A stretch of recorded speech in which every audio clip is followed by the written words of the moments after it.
मैं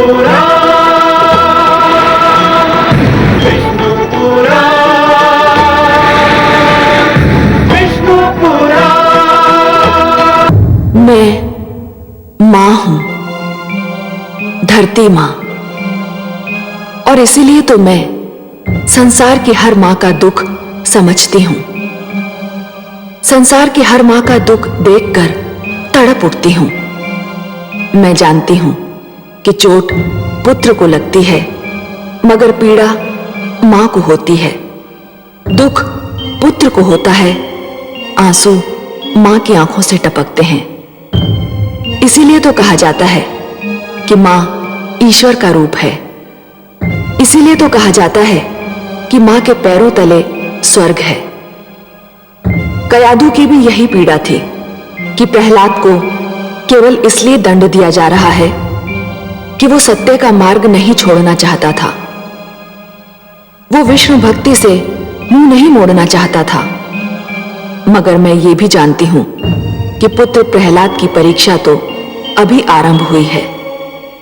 अभी तो उसे और कठिनाइयां झेलनी हैं, कष्ट के कई पर्वत पार करने हैं।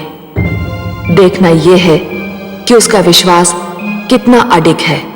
ओम नमो भगवते वासुदेवाय। ओम नमो नारायण। ओम नमो भगवते वासुदेवाय। ओम नमो नारायण। ओम नमो भगवते वासुदेवाय।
और लो विष्णु का नाम और जपो उसकी माला।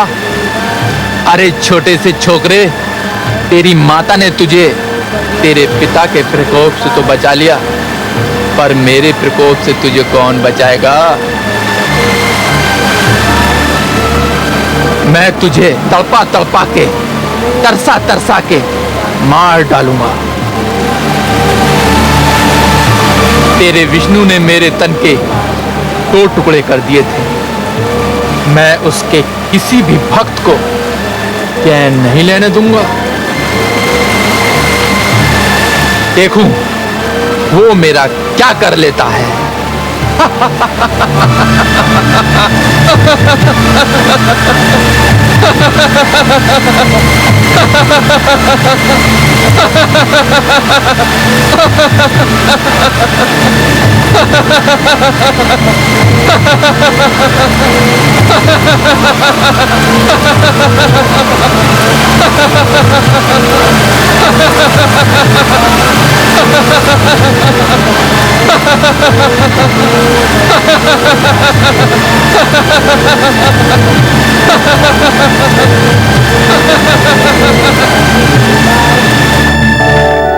देखा आपने कमल नयन, स्वरभानु आपकी शक्ति को ललकार रहा है।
मेरे प्रिय मित्रों, हम आ गए मित्र, हम आ गए।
खा मित्र, हम देख रहे हैं तुम कितने दिनों से भूखे हो।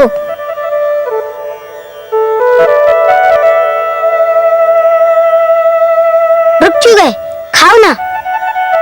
नहीं मित्र, मैं ना खा सकूंगा। क्यों?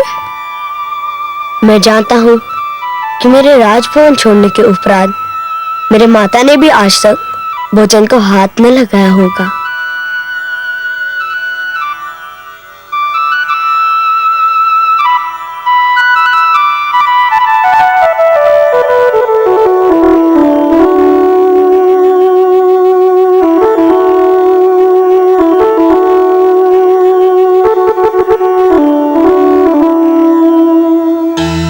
नारायण नारायण। देवर्षि, कहाँ है मेरा पुत्र? कैसा है वह?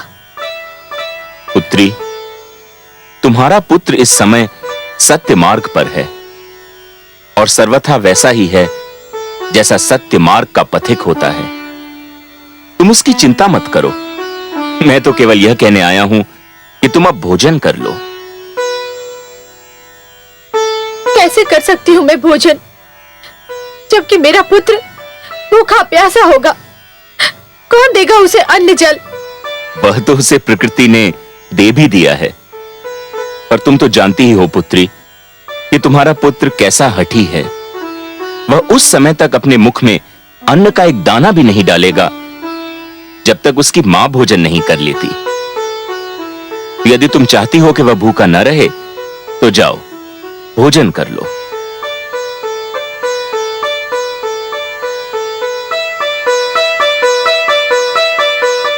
आयुष्मान भव।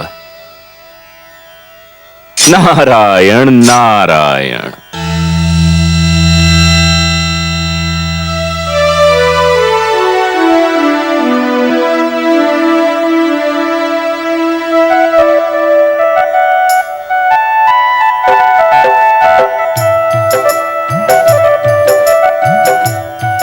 अरे अभी तो तुम कुछ भी खाने को तैयार नहीं थे, अभी बिना किसी के कहे खा रहे हो?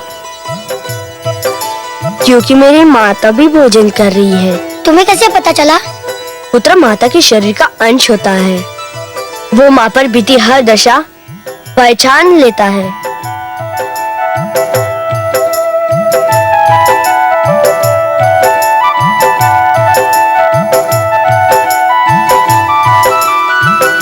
धन्यवाद मित्रों, तुमने आकर बहुत उपकार किया। अब हम तुम्हारे संग ही रहेंगे। फिर तुम्हारी शिक्षा का क्या होगा? नहीं चाहिए हमें वो शिक्षा जो वहाँ दी जाती है। परंतु ये भी सोचा है, तुम्हारे इस प्रकार गुरुकुल से चले आने के कारण हमारे गुरुजन शंडा और अमर का क्या होगा? हम क्या जाने, हमें इसकी चिंता भी नहीं है। नहीं मित्रों, यह तो कोरा स्वार्थ है। गुरु चाहे जैसा हो, गुरु है, आदर के योग्य है। गुरु तो पिता समान होता है, ईश्वर समान होता है। गुरु को शिष्य के कारण कष्ट झेलना पड़े तो ईश्वर शिष्य को कभी क्षमा नहीं करता। तुम लोगों के भागाने से महाराज हिरण्यकश्यपु अपना सारा क्रोध हमारे प्रिय गुरुजन पर उतारेंगे, और उसके लिए ना मैं तुमको क्षमा करूंगा ना अपने आप को। हम तुम्हारे पास इसलिए आए हैं कि तुम्हें कष्ट ना हो, तुम स्वयं को अकेला ना समझो। तुम्हारे आने से मुझे ज्ञात हो गया कि अब मैं अकेला नहीं हूँ, पर यदि तुम गुरुकुल ना लौटे तो मुझे बहुत दुख होगा। यदि मुझे सुख देना चाहते हो तो जाओ, गुरुकुल लौट जाओ, मैं तुमसे वहीं आकर मिलूंगा।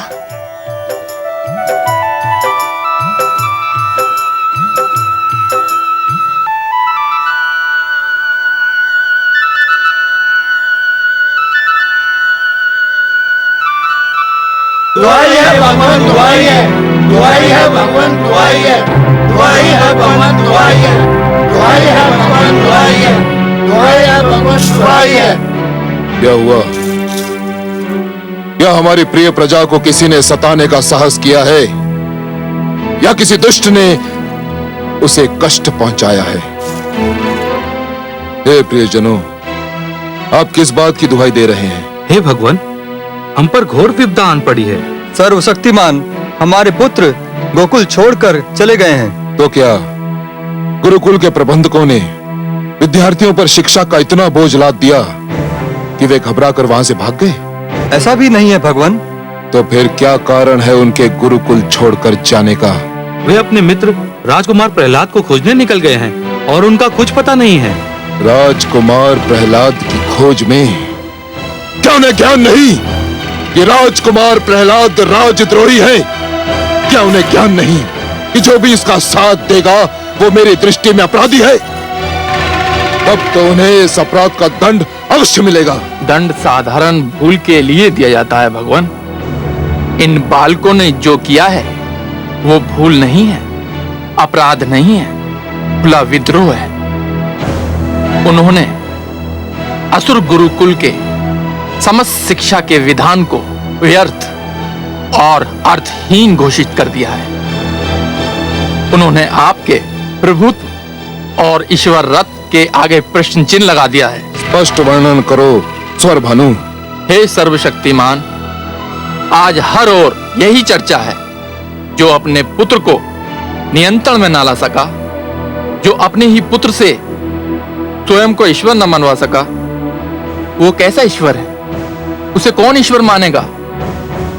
यदि आपने इस समस्या का समाधान ना किया तो आपके विरोधियों और प्रहलाद के समर्थकों की संख्या दिन प्रतिदिन बढ़ती जाएगी। सौर भानु, मैं इसीलिए उसका वध कर रहा था। तुम्ही ने मुझे रोक दिया। तुम्ही ने कहा था कि उसे छोड़ दिया जाए। तुम्ही ने बड़े घमंड से कहा था कि तुम मुझे समझ लोगे। अब क्या हुआ? मैं अपने अभियान में असफल हो गया भगवान। मैंने सोचा था कि वो मेरे द्वारा पहुंचाई जाने वाली विपदाओं को झेल नहीं पाएगा। मैं उसे भूख प्यास से तड़पा तड़पा कर मार दूंगा, किंतु ना जाने वो किस धातु का बना हुआ है। सारी विपदाएं झेल गया, किंतु उसने विष्णु का नाम लेना नहीं छोड़ा। मैं जानता था कि मेरे मूर्ख पुत्र के मन को जो विष्णु नाम का रोग लगा है, उसका उपचार उसकी मृत्यु के अतिरिक्त और कुछ भी नहीं है। उसके इस भयंकर रोग को केवल उसकी मृत्यु ही समाप्त कर सकती है, केवल उसकी मृत्यु। सेनापति अश्वमित्र, आज्ञा भगवान। जाओ और मेरे मूर्ख पुत्र को ढूंढ कर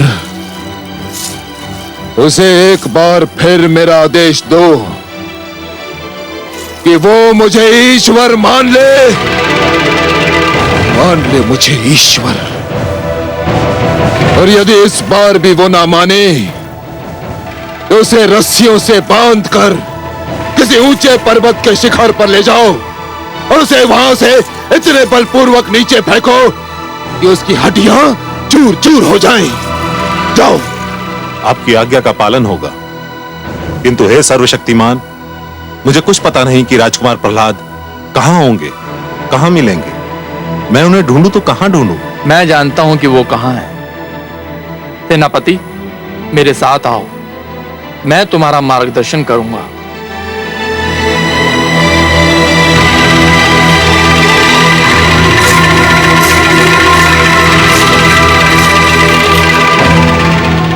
हे प्रियजनों, तुम्हारे पुत्रों को तुम्हारे पास पहुंचाना तुम्हारे भगवान का उत्तरदायित्व है। तुम्हारे पुत्र तुम्हें मिल जाएंगे।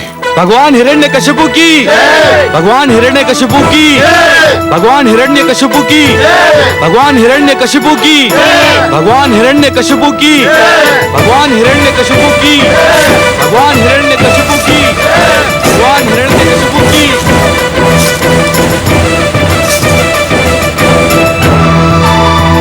महारानी जी, महारानी जी, महारानी जी, बड़ा अनर्थ हो गया। क्या हुआ? राजकुमार प्रहलाद के लिए मृत्युदंड की घोषणा कर दी गई है। क्या? महारानी जी, भगवान हिरण्यकशिपु ने आदेश दिया है कि राजकुमार को बांधकर पर्वत की चोटी से नीचे फेंक दिया जाए। हाय मेरा पुत्र! और सेनापति भगवान की आज्ञा का पालन करने के लिए इसी समय प्रस्थान कर रहे हैं। नहीं, नहीं!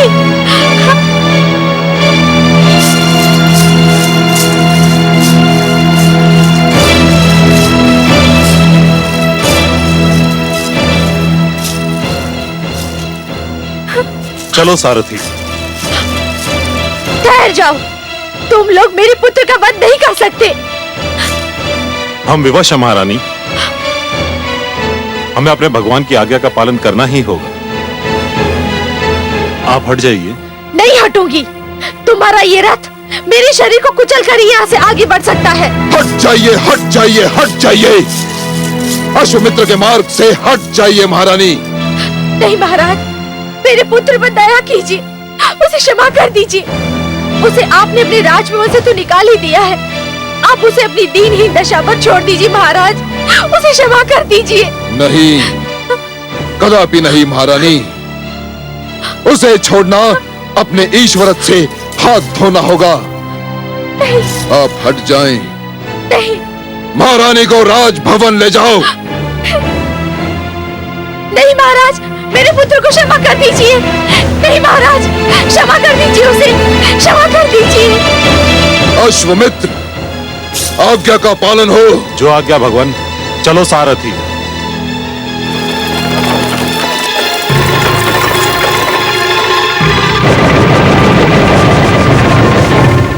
ओम नमो भगवते वासुदेवाय। ओम नमो भगवते वासुदेवाय।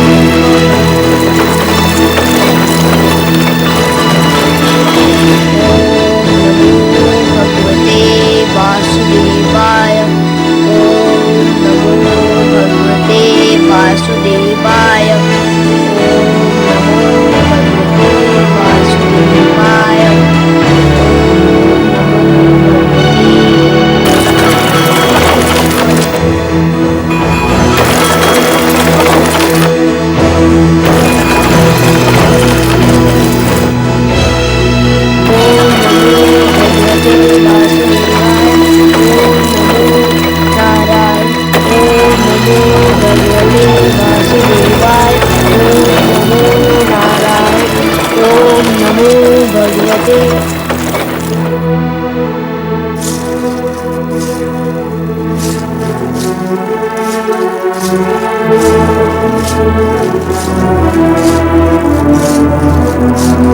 राजकुमार प्रहलाद। सेनापति अश्वमित्र, आप भगवान विष्णु की कृपा हो आप पर। कैसे कष्ट किया? मैं भगवान हिरण्यकश्यप के आदेश से आया हूँ आपके पास। आपका स्वागत है सेनापति। क्या संदेश लाए हैं आप? मैं ये संदेश लाया हूँ कि आप हमारे भगवान हिरण्यकश्यप को अपना भगवान मान लें। यदि आपने ये मान लिया तो आपके जीवन पर छाए सारे संकट दूर हो जाएंगे। यह भी तो संभव है कि आप और आपके सम्राट मेरे ईश्वर को मान ले, तो आपके और आपके सम्राट के जीवन और आत्मा पर छाए हुए सारे संकट दूर हो जाएंगे। ये कदापि नहीं हो सकता राजकुमार। हे सेनापति, आप अपने लिए जो कहने और सोचने की स्वतंत्रता दिखा रहे हैं, वह स्वतंत्रता को मेरे लिए उचित नहीं समझते? यह तो अन्याय है ना? मैंने संदेश सुना दिया, मेरा उत्तरदायित्व तो पूरा हो गया। मैंने संदेश सुन लिया, मेरा उत्तर भी पूरा हो गया। भगवान हिरण्यकश्यप का ये आदेश है कि यदि आप उन्हें ईश्वर नहीं मानते तो आपको रस्सियों से बांधकर पर्वत की ऊंचाई से फेंक दिया जाए। तो फिर आप प्रतीक्षा क्यों कर रहे हैं? अपने भगवान के आदेश का पालन कीजिए। सैनिकों, राजकुमार को रस्सियों से जकड़ दो। ओम नमो भगवते वासुदेवाय। ओम भगवते वासुदेवाय। ओम नमो भगवते वासुदेवाय। ओम नमो भगवते वासुदेवाय। ले चलो इन्हें। ओम नमो भगवते वासुदेवाय। हे कमल नयन, ये कैसा अनर्थ हो रहा है? एक नन्हे से बालक को मृत्युदंड। दुष्ट हिरण्यकश्यपु ने पुत्र प्रहलाद को पर्वत से नीचे फेंक देने का आदेश दिया है और धूर्त सेनापति अश्वमित्र उस आदेश का पालन करने जा रहा है। हाँ महादेवी, मूर्ख हिरण्यकश्यपु ने जब से स्वयं को ईश्वर घोषित किया है, समझने लगा है कि प्राणियों का जीवन और मरण उसी के हाथ में है। किंतु हे दया सिंधु, यदि मेरे पुत्र को पर्वत से सचमुच नीचे फेंक दिया तो उसका कोमल तन चूर चूर हो जाएगा। नहीं प्रिय, यदि जीने की इच्छा प्रबल हो तो जीवन के निकट जाते मृत्यु के पांव भी डगमगाने लगते हैं। परंतु हे दया सागर, अश्वमित्र के पंजे से उसे कौन छुड़ाएगा? उसका जीवन कौन बचाएगा?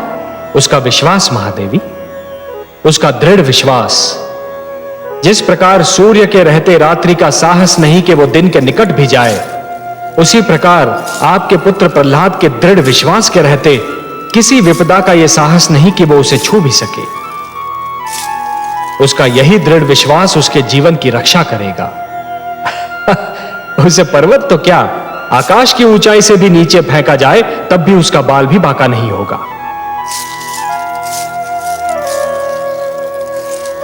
यही आपके प्रश्न का उत्तर है महादेवी, और यही मेरा आपको वचन है।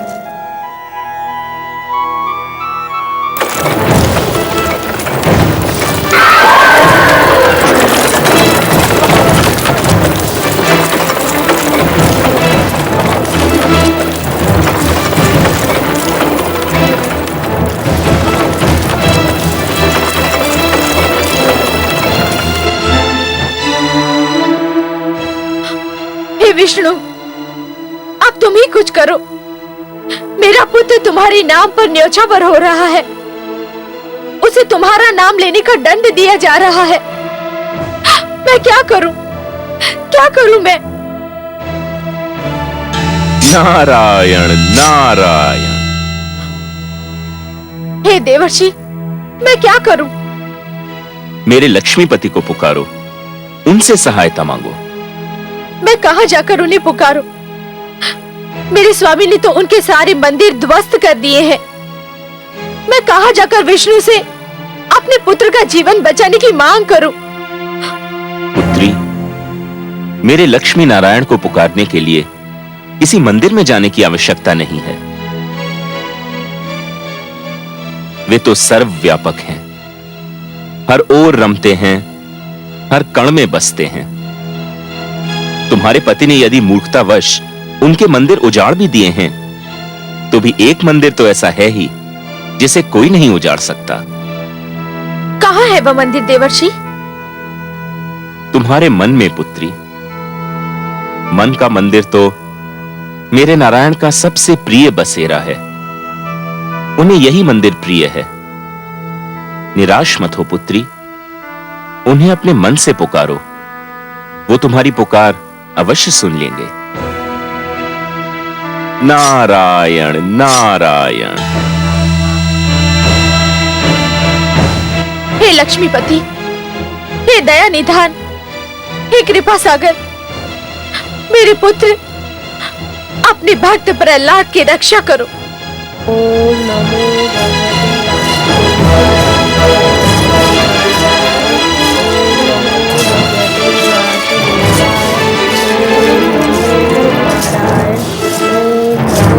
भगवते वासुदेवाय।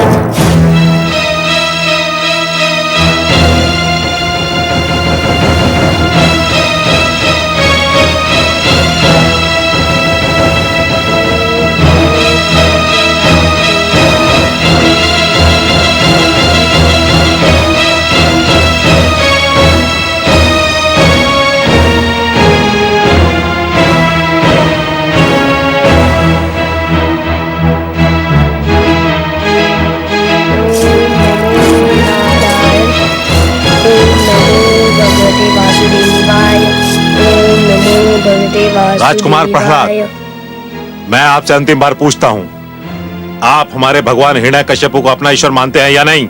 हे सेनापति अश्वमित्र, मैं तुम्हारे इस प्रश्न का उत्तर एक बार नहीं अनेकों बार दे चुका हूँ और फिर देता हूँ। नहीं, एक बार नहीं, सहस्र बार देता हूँ।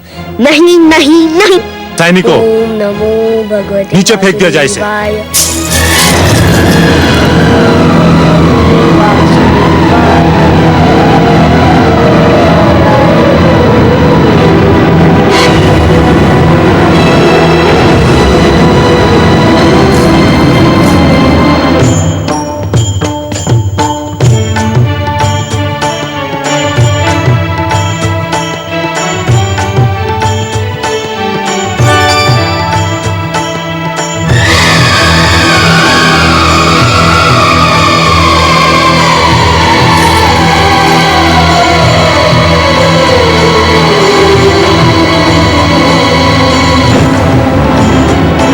वासुदेवाय। ओम नमो भगवते वासुदेवाय। ओम नमो भगवते वासुदेवाय। ओम नमो भगवते वासुदेवाय। ओम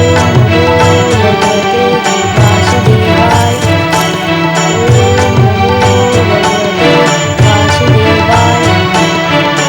ओम नमो भगवते वासुदेवाय।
कमल नयन, ये क्या किया आपने कमल नयन? मैंने क्या किया देवी? आप ही की इच्छा थी कि आपके पुत्र प्रहलाद के प्राणों की रक्षा की जाए। मैंने सदा की भांति आपकी इच्छा का आदर किया, उसके प्राणों की रक्षा की। मैं तो ये समझ रहा था कि इस दृश्य को देखकर आप प्रसन्न हो रही होंगी। वो मैंने देखा कमल नयन, उसके लिए मैं आपका आभार मानती हूँ, आपको कोटि कोटि धन्यवाद देती हूँ। परंतु हे कमल नयन, आपने मेरे पुत्र प्रहलाद को मृत्यु के एक द्वार से निकालकर दूसरे द्वार में छोड़ दिया है। महादेवी, आप नित्य कहती हैं कि मेरी बातों का रहस्य मेरे अतिरिक्त कोई नहीं जान सकता, पर आज मुझे यह कहने दीजिए कि आप जो कह रही हैं ना, उसका रहस्य मेरी भी समझ में नहीं आ रहा। आप कहना क्या चाह रही हैं, कृपया स्पष्ट तो कीजिए महादेवी। आपको पता है जिस बैलगाड़ी पर आपने पुत्र प्रहलाद को उतारा वो किस दिशा में जा रही थी? हर यात्रा की कोई ना कोई दिशा अवश्य होती है महादेवी, पर हाँ, मैंने उस गाड़ीवान से यह नहीं पूछा कि वो कहां जा रहा था। मेरा विचार था कि वो उचित भी नहीं था। पर महादेवी, इसके लिए तो हम आपसे क्षमा चाहते हैं। आपको पता है वो कहां गया? जानती हूँ कमल नयन, इसीलिए तो मुझे घबराहट हो रही है। क्यों? वो गाड़ीवान एक किसान था और हिरण्यकश्यपु के अन्न भंडार के लिए अनाज ले जा रहा था। अच्छा? हाँ कमल नयन, और यही सोच सोच के मैं घबरा रही हूँ कि अनाज के साथ साथ पुत्र प्रहलाद भी हिरण्यकश्यपु के भंडार पहुंच जाएगा और मेरे पुत्र को जीवित पाकर दुष्ट हिरण्यकश्यपु क्रोधित हो जाएगा। है तो ये बड़ी चिंता की बात महादेवी। पर देवी, मैं तो अपने भक्तों में केवल यात्रा की प्रेरणा जगा देता हूं। उनकी यात्रा का दिशा निर्धारण तो ब्रह्मा ही करते हैं। अब यदि हिरण्यकश्यपु और प्रहलाद के बीच चुंबक और लोहे का संबंध उन्होंने बना दिया हो, तो इसमें मैं क्या कर सकता हूं? जिस प्रकार चुंबक लोहे को आकर्षित किए बिना नहीं रह सकता और जिस प्रकार लोहा चुंबक के आकर्षण से पीछा नहीं छुड़ा सकता, उसी प्रकार हिरण्यकश्यपु और प्रहलाद भी एक दूसरे से पीछा छुड़ाने में असफल हो रहे हैं। अब इसमें विधाता की क्या योजना है, ये तो वही जाने। पर मैं अपनी चिंता का क्या करूं? मैं भी तो अपनी चिंताओं से पीछा नहीं छुड़ा पा रही। मुझे आपसे अत्यंत सहानुभूति है महादेवी, पर अपने पुत्र प्रेम और ममता के आवेग में आप एक बात को भूली जा रही हैं। मैं क्या भूली जा रही हूँ? वही बात जो मैंने आपसे कही थी। कौन सी बात कमल नयन, मुझे याद तो दिलाइए। मैंने आपसे कहा था ना महादेवी कि एक अच्छी कथा वही होती है जिसमें अचानक ऐसे रोमांचक मोड़ आते हैं जो कथा के श्रोता को भी अचंभे में डाल देते हैं। आप तो बस धीरज धरिए देवी। मैं जानती हूँ कमल नयन, मैं धीरज धरना भी जानती हूँ, पर मैं क्या करूँ, ममता की भावना से विवश हो जाती हूँ। ध्रुव के पश्चात इस पुत्र प्रहलाद ने मेरी ममता की भावना पर संपूर्ण अधिकार कर लिया है। आपकी इसी प्रेम भावना ने तो मुझे भी आपके प्रेम बंधन में जकड़ लिया है देवी।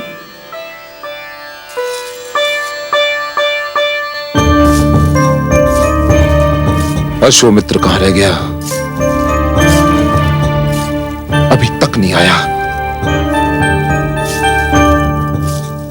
कहीं ऐसा तो नहीं कि प्रहलाद के बदले स्वयं उसी को मृत्यु आ गई हो? नहीं। क्या वो भूल गया कि मैंने उसे आदेश दिया था कि प्रहलाद की मृत्यु का समाचार शीघ्र अतिशीघ्र मुझे सुनाए?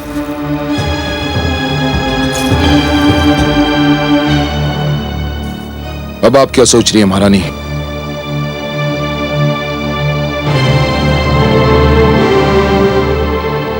मैं ये सोच रही थी, क्या इतिहास ने आपसे पहले कोई ऐसा पिता देखा होगा जो अपने ही पुत्र की मृत्यु का समाचार सुनने के लिए इतना व्याकुल है? पुत्र कहाँ था वो मेरा? बैरी था, शत्रु था वो मेरा। था से क्या अर्थ है आपका स्वामी? था क्यों कह रहे हैं आप? हाँ, इसलिए कह रहा हूं महारानी कि मुझे पूर्ण विश्वास है कि वो अब तक मृत्यु को प्राप्त हो चुका होगा। नहीं, नहीं, नहीं।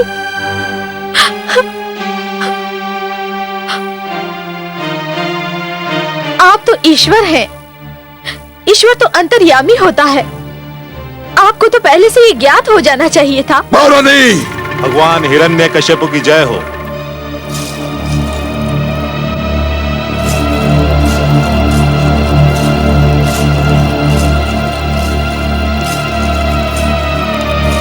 क्या हुआ सेनापति अश्वमित्र?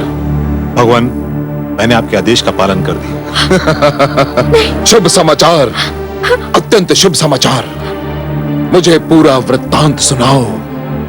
राजकुमार प्रहलाद ने इस बार भी आपको ईश्वर मानने का विरोध किया। फिर तुमने क्या किया? मेरे आदेश पर सैनिकों ने उसे रस्सियों से जकड़ दिया। फिर उसे एक ऊंचे पर्वत की चोटी पर ले गए भगवान। फिर उन्हें उस ऊंचे पर्वत की चोटी से फेंक दिया गया भगवान। सुंदर, अति सुंदर। तो अंततः वो दुष्ट मृत्यु को प्राप्त हुआ? हमारा यही विचार है भगवान। विचार है? अर्थात तुमने उसका मृतक शरीर अपनी आंखों से नहीं देखा? नहीं भगवान। क्यों? जहां से राजकुमार प्रहलाद को हमने फेंका था, वहां से पृथ्वी इतनी दूर थी कि कुछ समय तक तो हमें दिखाई देते रहे, किंतु फिर एक बिंदु के समान दृष्टि से ओझल हो गए। भगवान, हमें विश्वास है कि पृथ्वी तक पहुंचते पहुंचते उनका शरीर चूर चूर हो चुका होगा। हत्यारों, तुम सब हत्यारे हो। तुम सब ने मिलकर मेरे पुत्र की हत्या की है। हत्या की है मेरे पुत्र की। महारानी, आप अपने कक्ष में जाइए। तुम सब ने मेरे पुत्र की हत्या की है। महारानी, आप अपने कक्ष में जाइए। हत्यारे हो तुम। जाइए।